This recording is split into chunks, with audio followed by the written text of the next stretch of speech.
tratar otros temas. La Pascua ortodoxa. La Pascua ortodoxa nos ha traído una esperanza.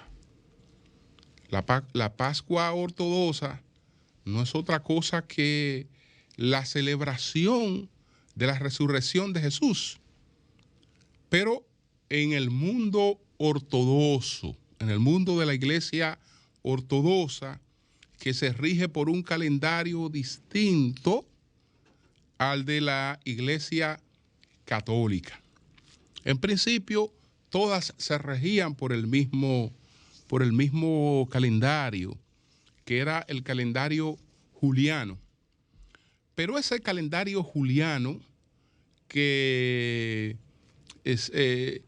surgió a partir del año 46 antes de Cristo, ese calendario juliano, pues no coincidía con el calendario astronómico.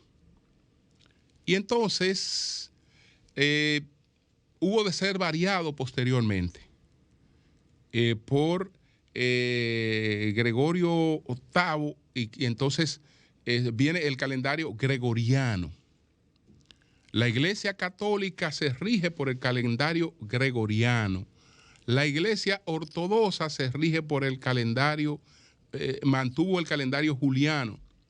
Por lo tanto, lo que la Iglesia Católica celebró el Domingo de Resurrección, con lo que el mundo católico o cristiano de Occidente concluye la Semana Santa, pues se celebró ayer en el mundo ortodoxo, porque rara vez la Pascua ortodoxa y la Pascua católica tienen coincidencia. Hay ocasiones en las que tienen coincidencia. Por ejemplo, en el 2025 habrá una coincidencia de esas raras en que la Pascua ortodoxa y la Pascua del cristianismo católico harán coincidencia. Pero eso no ocurre siempre. Recordemos, y todo esto es por lo que ha ocurrido con la liberación, el intercambio de presos, en que Rusia le entregó a Ucrania una parte de los presos ucranianos y Ucrania le entregó a Rusia una parte de los presos rusos. Y esto porque son dos países ortodoxos. Y este intercambio no se puede menospreciar, porque ha sido después de los casi 2 años que va corriendo esta guerra, que va a correr esta guerra, una de las demostraciones realmente más hermosas y esperanzadoras. Entonces, esto de una iglesia ortodoxa, esto de una iglesia occidental, digamos, latina,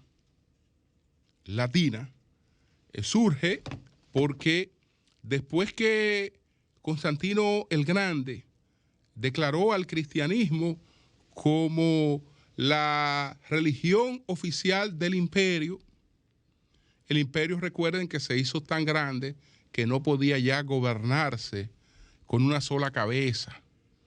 ¿Por qué? Porque para hacer llegar una orden imperial de un lugar a otro se necesitaban meses y hasta años para que una orden llegara de un lugar hasta otro. Entonces, un mundo así se hacía ingobernable. Como un mundo así se hacía ingobernable, el imperio romano entonces se dividió en dos. El imperio romano de Occidente y el imperio romano oriental. Eso mismo fue la base del primer cisma que vivió el catolicismo. Y entonces la parte del imperio oriental se hizo ortodoxa y la otra continuó bajo las orientaciones latinas. Después vienen otros procesos de lo que hablaremos posteriormente, las reformas que vivió la Iglesia, entre ellas la más importante, que fue la primera La primera, que fue la de Francisco de Asís y Domingo de Guzmán, pero de eso hablaremos después. Entonces, lo importante es que no habíamos tenido un hecho como este. Sí, una negociación para intercambios comerciales, pero un hecho como este. Entonces, ¿qué quiere decirnos esto? Que va a ser muy importante el factor de la unidad religiosa para buscarle una salida a este conflicto, porque la Iglesia Ortodoxa ha podido lograr lo que no se había logrado en este proceso. Rusia no es hoy la Rusia leninista, la Rusia marxista. No, Rusia es mayoritariamente ortodoxa.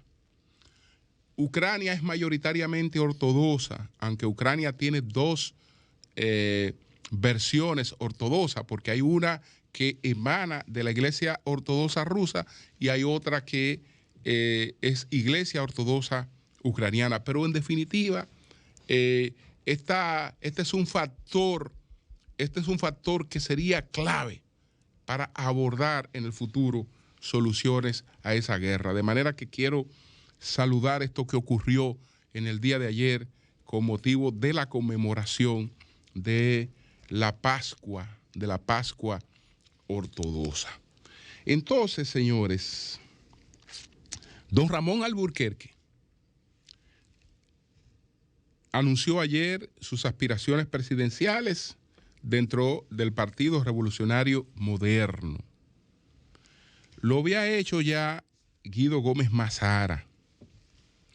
El candidato a vencer, no solo dentro del Partido Revolucionario Moderno, sino en el electorado, el protagonista principal de las próximas elecciones es Luis Abinader. Es decir, el hombre a vencer, el hombre a enfrentar en los próximos comicios, no solo en la parte interna del PRM, sino en los comicios como tales, es el presidente Abinader.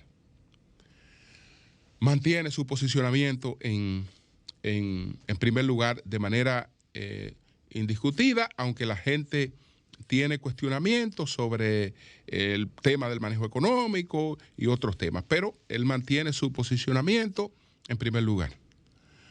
Nadie tiene dudas de que él no tiene ninguna objeción para ser el candidato del PRM. Él va a ser el candidato del PRM. Guido Gómez Mazara no pone en peligro la candidatura de Abinader. Ramón Alburquerque no pone en peligro la candidatura de Abinader. Pero ambos le crean un escenario incómodo. Incómodo por la sencilla razón de que tienen que ser sin lugar a dudas, tienen que ser los dos mejores expositores que tiene el PRM. Entonces, la política es también, y es sobre todo mediática. Es decir, ellos tienen un impacto mediático, ellos tienen un lugar en el debate político.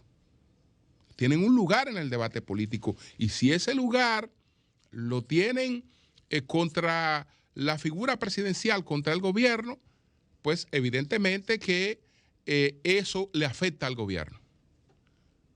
Le afecta al gobierno y lo debilita frente a la competencia que tiene con relación a la oposición, porque está claro hasta ahora que si se produjera una alianza de los opositores, el panorama pues se pone reñido.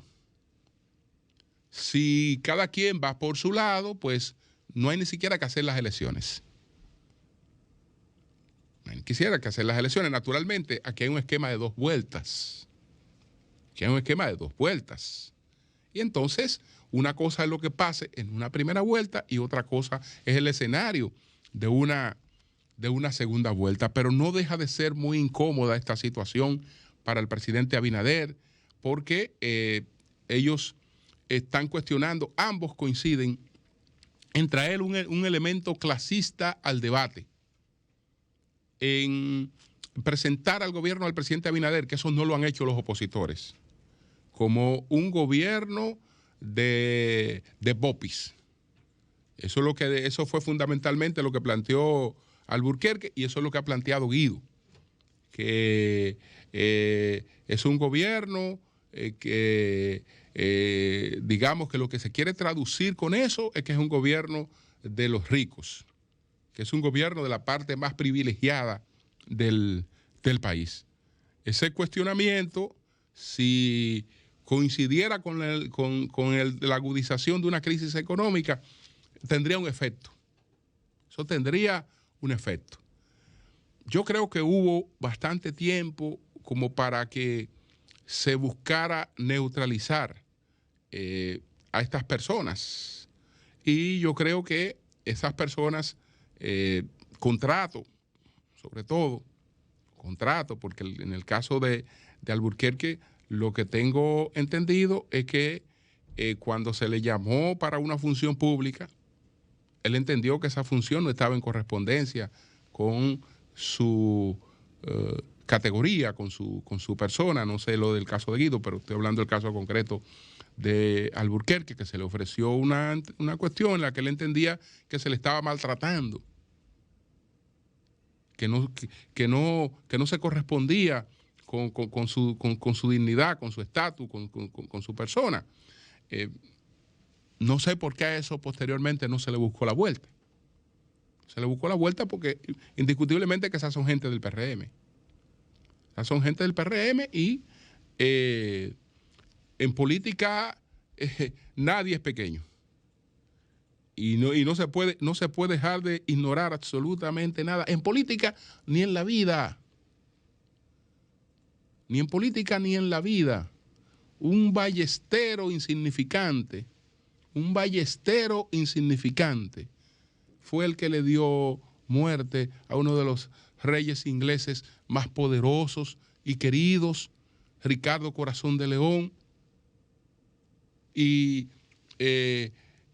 fue una cuestión fútil que no podía pensarse jamás que una persona que había participado en tantas batallas, que en las cruzadas, que en las cosas, por ignorar cuestiones pequeñas, perdiera la vida tan pendejamente, muriera de manera tan poco heroica que no se correspondía con lo que había sido la vida de un guerrero, de un gran caballero, etc. No, es que no se puede menospreciar absolutamente nada, ni en la vida ni en la política. Entonces, esa situación, desde luego, que no pone en juego, repito, yo no estoy diciendo que pone en juego, que es un desafío. No. El presidente Abinader es el candidato del PRM. Eso yo no tengo la menor duda. Y creo que nadie la tiene. Pero evidentemente que esto le plantea una situación un poquito incómoda. Entonces, bueno.